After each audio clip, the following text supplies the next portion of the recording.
My dear Fanny, I'm sorry to hear by your letter of the 10th that your little girl has been so ill.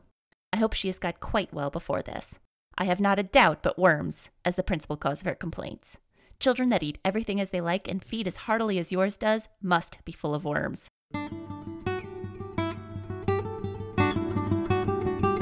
Hello, my name is Catherine Garrett, and that was an excerpt from a letter written by Martha Washington.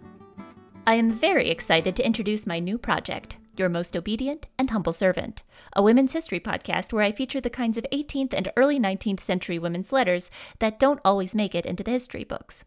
You'll learn about things like being awkward at parties. The easiest intercourse among the company was while dancing, so I determined that if it was possible for me to get over my indolence and dislike to skipping about, I should pass my time more agreeably. But a great difficulty now presented itself.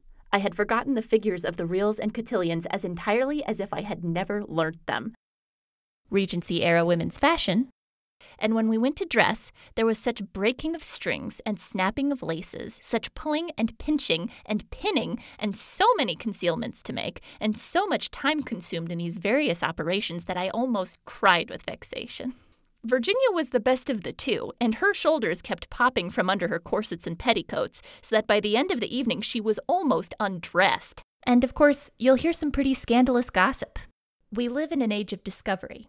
One of our acquaintances discovered that a full-grown child may be produced in less than 5 months, as well as in 9, provided the mother should meet with a small fright a few hours before its birth.